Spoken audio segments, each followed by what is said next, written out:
Estás viendo Canal América, televisión dominicana para el mundo.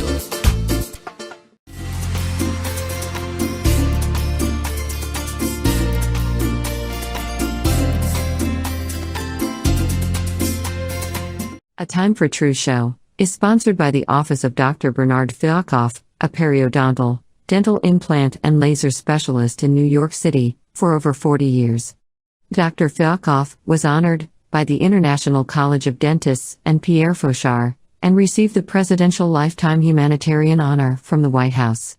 Call us at 718-229-3838. Sometimes life can be so damn hard. You don't know where to go. Everything keeps falling apart. Yeah. You try to do your best, but only God knows that you've given everything you've got, but the world takes you down. You just keep moving on. Let your fears. Welcome to A Time for Truth show. I'm your host, Dr. Bernard Fialkoff. It's a pleasure to have you back with us again. And today's show is going to be something that you'll find very, very interesting and revelatory, because if you look at what's going on in our world, not just in our country, but the world, we have tremendous technology, tremendous advances, yet it seems like we're suffering more as individuals, both physically and mentally and socially and spiritually, and that somehow or other it just is not going at the same direction. Technology going up, but individual humanity decreasing, going down. And so today's show is going to be a show that deals with something extremely important, which is pain versus pleasure, and negative emotions or depression or just not feeling right. You know, that chronic low mood that can occur. And so we're going to talk about this, and we're going to start out immediately. So we're going to first put up an image for you, and we'll discuss the images as we go with the program. And as we're waiting for the image, if you want to get more of our shows, go on YouTube on A Time for Truth show, click on the subscribe button. We'd love to have you as one of our viewers. And you'll be available of all the previous episodes. Engineer, if you would, let's put on the first image and we'll get right into this. Here we go. Now this image is from the CDC, the American Center for Disease Control, and a very recent study about chronic pain amongst Americans. And it's very interesting because it's an estimated 50 million Americans suffered and experienced from chronic pain, which lasts at least, if not more than 3 months duration, which you can imagine the negative feeling. And it ends up in tremendous healthcare costs, lost productivity in the country. More importantly, is that's a real person who's suffering. It's not a number. 50 million is a lot of individuals suffering from this chronic pain. And it's very debilitating, affecting daily work, the activities. And because the person just can't do what they normally did, it leads and is associated with depression. So you find depression and chronic disease, chronic pain together. And this chronic pain is also associated with Alzheimer's. and with dementia. Almost interesting how the person is trying to somehow get away from the pain and can't get away from it, and somehow is suffering but doesn't want to suffer. When it gets too intolerable, the suicide risk goes up, and as does substance and illicit drug abuse or misuse. And so here we have the cycle of what we've been encountering in our country vividly in front of us on this slide from the CDC. So let's go on to the next slide, engineer, and we'll continue with this. And here you see what we're talking about. Many times it occurs on a job site where you have a serious injury that's not going to be something that he's going to get over in a week, 2 weeks. And, or maybe it's from diabetes, and they develop something called a neuropathy, which means that they're starting to get pain in their extremities, and the circulation is not good. They can get cramps in the middle of the night, and they're suffering. I brought this slide because it really does much more than words. Sometimes words don't do justice to the situations that we actually are encountering. Let's go on to the next slide. And with the next image, let's go over, we know what pain is, but how is pain conducted? And it's important to have an idea of how these things occur, because by understanding how pain is transmitted in your body, then you have a better idea of what you can do about it. So let's start out, and you see there on the left shoulder of that person, you see the nerve endings and the cells that depict the pain at your extremities, at your skin border. And those are called nociceptors. They noci from noxious stimuli, noxious meaning harmful stimuli. And these are receptors that pick up the harmful stimuli to be able to get you to go away from them. And then you see on the left is fire, which is heat. On the bottom is cold, that they depict as a snowflake, something sharp, or electricity. And these stimuli, which are negative, are picked up by these cells. And the cells then transform them into an electrical communication through the nerve endings. And they go from the left that you see on the shoulder. Then you see in the center of the chest, for this example, is a spinal cord. And they go in something called the dorsal horn. Basically, the dorsum, or the back of that spinal column, where that goes in to the spinal column, and there has a choice of either going directly up to the brain or interconnecting with something called an interneuron. Interneuron is a little cell like the nociceptor that's in between. And that one actually is very interesting because it modulates. It really may inhibit, so it doesn't let it through, may make it stronger and augment it and send it with a more important signal, which will be important because this first show will give you the theory and what's going on in your body, and the second one will be building on this. So stick with me. And so what happens now, you have this interneuron where the pain cell went into, and it communicated there.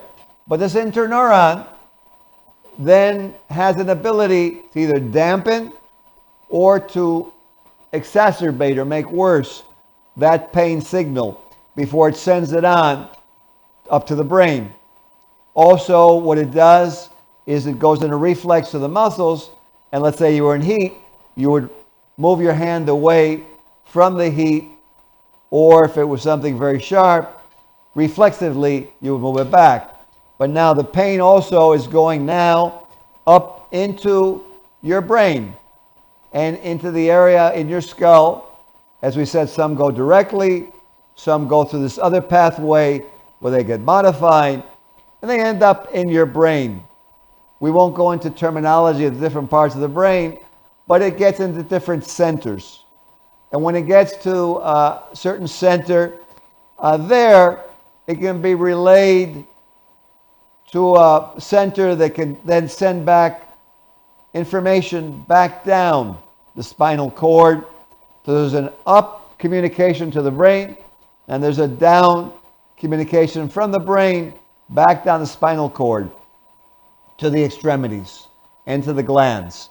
So there's a whole communication, which is important to realize, because life in all its best examples has very good communication to prevent us from being harmed or to find good solutions. So what happens is now the brain sends down a communication, and if the brain has evaluated, and that person, that this is something that's occurred before, they have experience with it before, it augments that signal, sends it back down, and you get a heightened response, so that that person now is getting more pain than what would possibly occur as a warning, so that the person moves their body away from that area, out of the danger, out of whatever is going on in that area. Now, in the brain itself, when that signal goes up in the first center, it can be relayed to what's called the cortex. And in the cortex, there's all different experiences and whatever that can also be interacting. And it's very interesting because it's like you have a series of different, let's say, employees. And some are doing the fax machine, some are doing the social media, the internet, and the emails. Another one may be taking the incoming phone calls. Another one can be the outgoing phone calls. And you could almost liken it to an organization. The body is an organization. It's an organism. And it's very interesting because you have these different pathways all communicating and working together. And when it does it very well, the negative influence of maybe something sharp hitting you goes in the spinal cord, some goes directly to the brain, some stops at the interneuron in the spinal cord, but it realizes something is wrong, speeds the message up even faster to the brain. Now the brain has two stimuli coming to it, and then it reaches there, and at that point, the brain can take a look at it and then also either augment it or decrease it. In this case, it would augment it, quickly bring it back down, and increase the pain, increase the reflexes, and get you away from the danger. And this is how it works. Let's go on to the next slide. We can get much more into this in depth, but for now, this is enough information. So now let's go on to what happens when you have the injury at the site, at the cell. Let's look at the cell, because all the organs are composed of cells, our tissues are composed of cells, and these individual cells are living entities, each one communicating. And so what happens at the level of the cell injury, what's happening is that sharp poke or whatever that you got injured some cells. When those cells became injured, they have a membrane or a covering called a membrane. And that membrane gets damaged, and that membrane is made out of what's called phospholipid. So when that membrane gets damaged, this phospholipid that is broken down by an enzyme.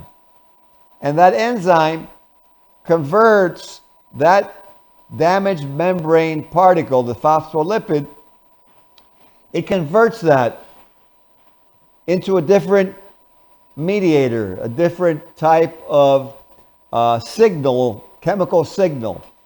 And that chemical signal, which is called arachidonic acid, is made, and then that goes further into what's called a prostaglandin signal.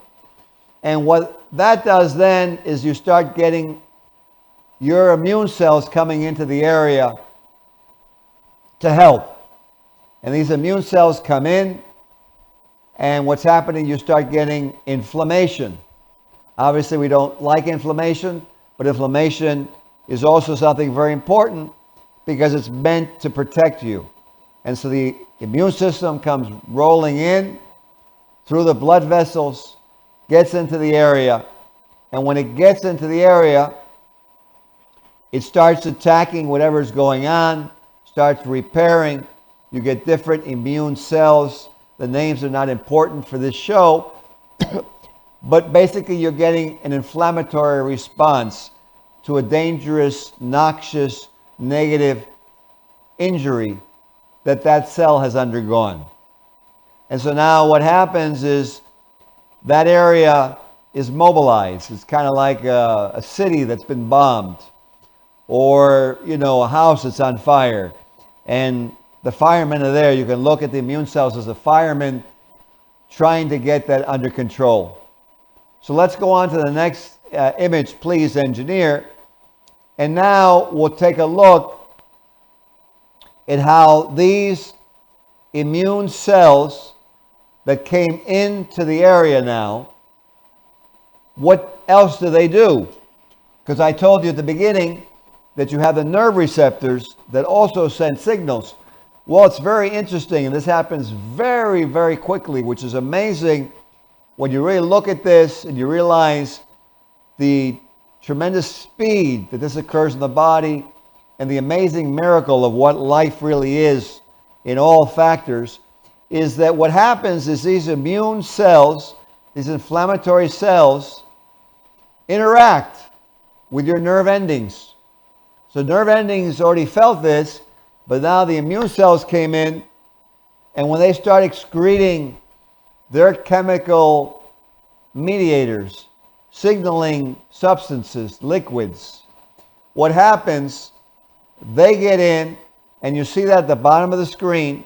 You see them coming out of the blood supply on the left, coming into the area. They're an example of one in the pink, and they release these mediators, these chemical liquids, and you see it going over to that grayish, kind of like it looks like maybe an apple or something there. And what happens, that's the nerve ending. So this inflammatory cell is communicating with a nerve ending saying, we've got to speed up. We've got to let the brain know what's going on. We've got to resolve this really quickly. So it's very interesting because you have a team effort here between your immune system and your nervous system. And that immune system makes it so that the nervous system starts acting more quickly. Well, how does it do that? Because those little signaling molecules that it puts out, when it hits the nerve ending, it actually decreases the threshold of the firing. And the nerve ending starts firing. This will be important later on when you're wondering about diseases like arthritis and chronic diseases. Realize that what happened is this inflammation was so out of control over such a long period of time. Most diseases and all diseases really are being found to be caused by inflammation, chronic inflammation.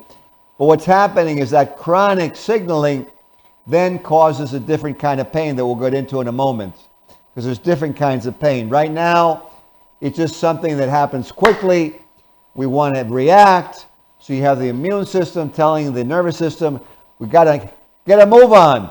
And it sends the signals even faster because the threshold of that action potential, that firing, has reduced, and boom, it goes up to the brain. Let's go on to the next image, engineer. So now what's happened? We had the stimulus that went up to the brain. Now let's take a look at two types of pain. One is what's called acute pain. Acute pain is called nociceptive pain. And that develops when you get sharp stabbing, if you get burned, if you're cold in the wintertime, maybe you got frostbite. And what happens, this acute nociceptive pain tends to go away as that part of your body heals, which is going to. Same thing can happen with a toothache. You see the dentist, and I happen to be a dentist. We treat you, the toothache goes away, and then the sensitivity, which is a mild pain, starts resolving. Soon you don't have any more pain or sensitivity, and you feel normal again. So these stimuli that could damage the body by heat, by cold, by pressure, by pinching, by all the different things I told you, by chemicals, cause the nerve endings to fire, and these warning signals go up into your spinal cord, up into the brain. And when it's an acute situation, you act, you respond, the inflammatory cells are also there helping out, and you get things under control, and it can go away. Let's go on to the next kind of pain, which is a different kind of pain, which is the pain of chronic disease, which is now called neuropathic pain or a chronic pain. This is not going to be like the other. It's not going to resolve. It's not going to go away. And this occurs when your nervous system now has been damaged or is not working properly anymore because you've had a disease or you've had an injury, you've had an impact, and it's altered the normal functioning because it's been chronic, it's been ongoing, and so you've been losing some of your awareness as this goes on. Remember what I said, that you get dementia, Alzheimer's, as this person under chronic pain is suffering, they're trying to get away from it, they can't. So they try inadvertently, maybe unconsciously, to go unconscious, so not to have the pain. And it's different from the acute pain because you can't find a reason for it, because it's been ongoing. And you're baffled, you're frustrated, you look for solutions and you can't find any. This happens with diabetes, this can happen after a stroke, after a spinal injury, after different forms of trauma. It can happen after herpetic, or what's it called, a viral neuralgia in the face, all different chronic diseases that then cause a malfunction of your nervous system. Now your pain has become chronic. It doesn't resolve normally. Let's go on. We'll go on to the next image. And here we go. Now, something important also to realize, because we're going to be setting up for the next show, is that our bodies have something called an internal or endogenous, what we call, system that actually has our own opioids, our own what's called endorphins. That's within our bodies. Normal physiology, what means normal functioning of the body, physiology, functioning of the body. Our bodies normally and naturally have the ability to excrete their own mediators, or like opioids, that are like other medications that you hear, but they're natural. They're within the body. And so what happens is when they do that, they affect the pain signal. But when it's not there anymore, which will go on in the next show, then they're not working the same. And so now the body's normal, what's called endogenous opioid systems, or I don't want to give you too many names, but they're called neurotransmitters. They're basically signaling chemicals that help the body to relieve pain, to elevate mood, to feel better, and they're natural. And what happens is, but when it's damaged chronically, now it's not working. And remember what I told you also, there's also the gate control that I told you at that interneuron, where in the spinal cord it said, no, hold on, slow down, or, oh, you got to go faster. So the body already has a communication system in place to help us all to deal with situations. But when we ignore, when we don't pay attention, when we don't do really what's right, we end up affecting not only our weight, because we complain of obesity, maybe from smoking, we smoke too much, but we end up affecting these normal pathways. Let's go on to the next slide, please, engineer. And as we're coming to the end of this show and on how your pain works and how your nervous system works, we're going to go on to this last image. And very important, because remember at the beginning of the show, we talked about how chronic pain, that unrelenting pain, is associated with depression. And that this depression, the person is trying to get some freedom, some release from the pain. And so they tend to have a high carbohydrate diet. They eat more junk food. They're trying to get satisfied. They're trying to get away or get their minds on something else. They're not logical. But unfortunately, with the pain, with the fact that's going on, they're not interested. There's just too much negative stimulation. And so what happens is they lose an interest even more so than they did already, and they don't really look at themselves, look after themselves. They don't look after their medical care, their dental care, their health care. They don't look after their nutrition. They don't look after their exercise. Their mouth gets dry. When the mouth gets dry, they start getting cavities. They start getting gum disease. Maybe they get coughing. Maybe they get some kind of nasal problem from the dryness and develop some sinus problems, or what seems to be an allergy, but it doesn't go away. And it starts really getting jumbled. And you can really look at this as any situation that gets chaotic at work or in life, that just the organization can't work well anymore. And so it happens to be your body, our bodies, but it's still an organism, an organization. But what's happened is taken too much negative stress. And that negative stress and that pain, which is a warning, it's nature's warning to get out of a situation, we've ignored it. And it's become chronic. Now we have disease. Now we're unhappy. Now we're trying to get away. Now we're eating too much. Now we're not listening. Now we forget. We have these other diseases we mentioned about the dementia, the Alzheimer's, and it can get horribly impactful, and the person wants to leave life totally. So there's the end of this segment, which is related to the show that we're going to go into next. We'll give you some solutions. But there you have how your nervous system works, how your immune system works in a very simplified manner, but in a manner that you can understand. And soon we'll be going on to part 2 of this segment and the solutions and what you can do to help yourself to heal, to feel better, and to regain your quality of life and your well-being. I hope you've enjoyed this segment, and we'll see you on the next segment of A Time for Truth, where we discuss the solutions. Good night for now.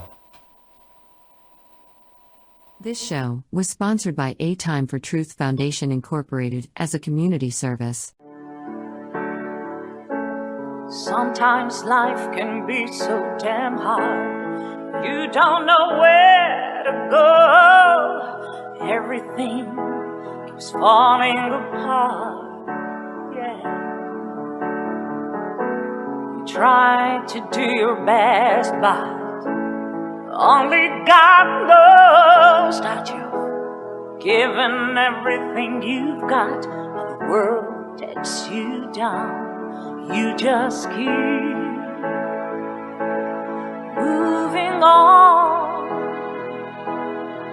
Let your feet